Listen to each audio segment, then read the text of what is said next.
오늘 우리에게 주시는 하나님의 말씀은 이사야 60장 1절에서 9절 말씀입니다. 일어나라 빛을 발하라. 이는 내 빛이 이르렀고 여호와의 영광이 내 위에 임하였음이니라. 보라, 어둠이 땅을 덮을 것이며 캄캄함이 만민을 가리려니와 오직 여호와께서 내 위에 임하실 것이며 그의 영광이 내 위에 나타나리니 나라들은 내 빛으로 왕들은 비치는 내 광명으로 나아오리라. 내 눈을 들어 사방을 보라. 무리가 다 모여 내게로 오느니라. 내 아들들은 먼 곳에서 오겠고 내 딸들은 안개 올 것이라. 그때 내가 보고 기쁜 빛을 내며 내 마음이 놀라가 또 화창하리니 이는 바다의 부가 내게로 돌아오며 이방 나라들의 재물이 내게로 옴이라. 후단 낙타 미디안과 에바의 어린 낙타가 내 가운데에 가득할 것이며 스바 사람들은 다 금과 유향을 가지고 와서 여호와의 찬송을 접할 것이며 게다르 양무리는 다 내게로 모일 것이요 느바요스의 순양은 내게 공급되고 내 제단에 올라 기꺼이 받음이 되리니 내가 내 영광의 집을 영화롭게 하리라. 저 구름같이 비둘기의 그 보금자리로 날아가는 것 같이 날아오는 자들이 누구냐? 고섬들이 나를 앙망하고 다시스의 배들이 먼저 이르되 먼 곳에서 내 자전과 그들의 은금을 아울러 싣고 와서 내 하나님 여호와의 이름에 드리려 하며 이스라엘의 거룩한 이에게 드리려 하는 자들이라. 이는 내가 너를 영화롭게 하였음이라. 아멘.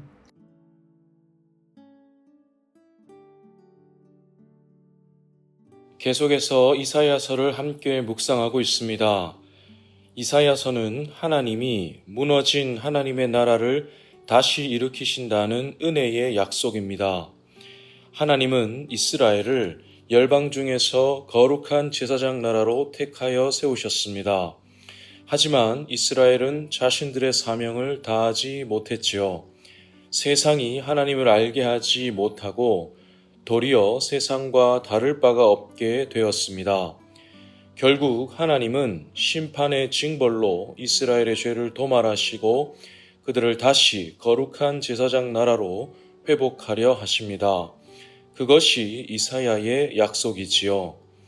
오늘 본문에서 그런 하나님의 마음이 절정으로 나타납니다. 오늘 본문에서 하나님이 이스라엘을 다시 열방을 하나님께로 돌아오게 하는 제사장 나라의 사명으로 부르시기 때문이지요. 따라서 이 말씀은 오늘 우리에게도 매우 중요합니다. 오늘 우리도 세상이 하나님을 알게 하는 거룩한 제사장들로 택함을 받았기 때문이지요.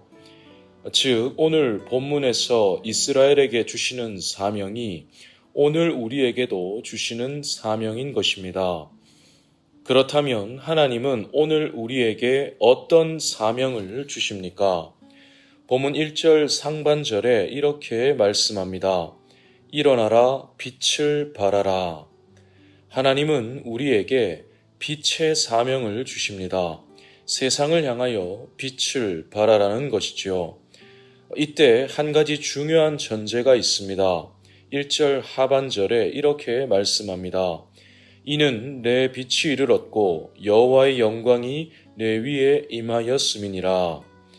우리가 세상을 향하여 발하여야 할 빛의 근원이 우리 자신이 아니라 하나님이시라는 것입니다.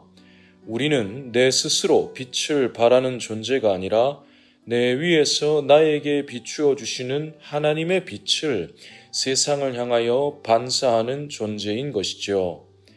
그러면 질문이 생깁니다. 어떻게 하면 하나님의 빛을 반사할 수 있습니까? 하나님의 명령을 다시 생각합니다. 일어나라, 빛을 발하라. 하나님의 빛을 반사하기 위해서 우리가 할 일은 일어나는 것입니다. 나에게 비추시는 하나님의 빛에 합당한 모습으로 일어나 존재할 때 그런 나를 통해서 하나님의 빛이 반사되는 것이죠. 주님도 그것을 말씀하셨습니다.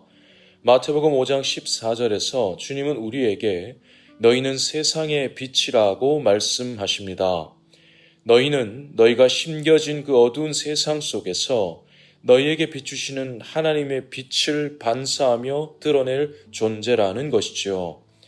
그리고 그 뒤에 16절에서 주님은 이렇게 말씀하십니다. 이같이 너희 빛이 사람 앞에 비치게 하여 그들로 너희 착한 행실을 보고 하늘에 계신 너희 아버지께 영광을 돌리게 하라.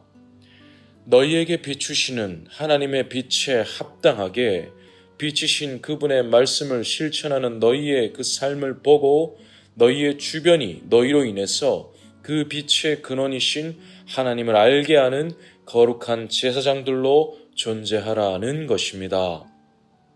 사랑하는 여러분, 하나님은 우리를 이런 빛의 사명으로 부르셨습니다. 이 사명은 뭔가 대단한 것이 아닙니다. 내가 너희에게 빛을 비출 터이니 너희는 다만 내 빛을 반사하라는 것입니다. 우리는 나를 심으신 그곳에서 그저 일어나 존재하면 됩니다. 일어날 힘도 하나님이 주시죠. 이스라엘은 수없이 넘어지고 쓰러졌지만 그런 이스라엘을 하나님이 끝끝내 다시 일어나게 하셨습니다. 우리는 다만 빛이신 하나님의 뜻대로 일어나 존재하면 됩니다. 물론 세상은 그런 우리를 가만히 두지 않을 겁니다. 빛의 근원이신 하나님은 감히 건드리지 못하고 우리가 그 하나님의 빛을 반사하지 못하도록 어떻게 해서든지 우리의 눈을 세상의 어둠으로 가리려고 할 것입니다. 예를 들면 이렇습니다. 요한복음 13장 34절에서 주님은 이렇게 말씀하십니다. 새 계명을 너희에게 주노니 서로 사랑하라. 내가 너희를 사랑한 것 같이 너희도 서로 사랑하라. 내가 너희에게 보여준 모범대로 너희도 서로를 사랑하라는 말씀이지요. 그리고 주님이 보여주신 사랑의 모범은 낮아짐과 희생이었습니다. 하지만 세상은 주님의 말씀과 정반대로 말합니다. 세상은 나를 사랑하라고 말하지요. 남보다 내가 높아지고 나를 위해 남을 희생시키라고 말합니다. 그리고 세상은 그런 어두움으로 우리의 눈을 가립니다.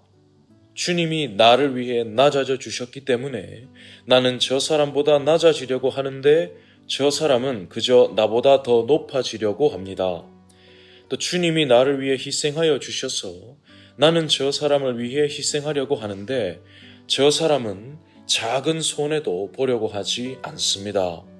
주님의 뜻대로 살려고 하는 나는 속이 썩어가는 것 같고 자기 마음대로 사는 저 사람은 속이 참 편해 보입니다. 이런 일이 반복되다 보면 나도 약하여집니다. 내가 무슨 부귀영화를 누리자고 이렇게 혼자 몸고생 마음고생을 하는지 모르겠다고 생각이 들지요. 세상이 조금이라도 주님의 뜻대로 변해가는 모습을 보기라도 한다면 힘이 날 텐데 세상은 갈수록 주님의 뜻에서 멀어져만 갑니다.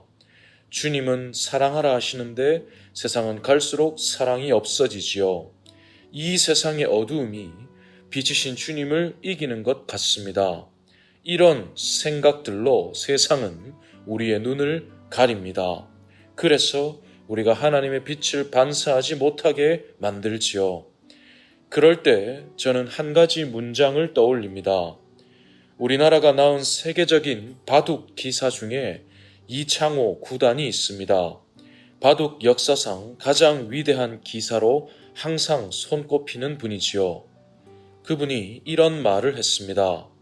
상대가 역류를 일으킬 때 나의 술류를 그대로 유지하는 것은 상대의 처지에서 보면 역류가 된다. 그러니 나의 흐름을 흔들림 없이 견지하는 자세야말로 최고의 방어 수단이자 공격 수단이 된다. 사랑하는 여러분, 어두운 세상이 순류입니까? 아니면 빛이신 하나님이 순류입니까? 빛이신 하나님이 순류요. 어두운 세상은 그 순류에 반하는 역류입니다. 서로 사랑하라고 하신 주님의 뜻이 순류이고 나를 사랑하라고 하는 세상의 말은 역류이지요. 세상이 그렇게 역류를 일으킬 때 우리가 할 수 있는 최고의 방어이자 공격은 우리의 자세를 흔들림 없이 견지하는 것입니다. 우리가 하나님의 뜻대로 순류를 지키며 존재할 때 하나님의 빛이 우리를 통해 발하여지고 빛이신 하나님이 세상의 어둠을 이기시기 때문이지요. 말씀을 마무리하겠습니다. 사랑하는 여러분, 하나님은 우리를 빛의 사명으로 부르십니다. 그 빛의 근원은 우리가 아니라 하나님이십니다. 하나님의 영광의 빛이 우리 위에 임하여 계시고 우리는 다만 우리의 자리에서 그 빛에 합당한 모습으로 일어나 존재하면 됩니다. 비록 세상이 어둠의 역류를 일으킬지라도 묵묵히 빛의 순류를 지키며 존재하면 영원한 사망의 어둠을 이기신 하나님의 빛이 우리가 만나는 모든 일시적인 어두움을 잠잠케 하실 것입니다. 그렇게 하나님은 우리를 통해서 세상이 빛이신 하나님을 알게 하실 것입니다. 오늘도 이렇게 빛되고 영광스러운 하루를 살아가는 저와 여러분 모두가 되기를 진심으로 소원합니다.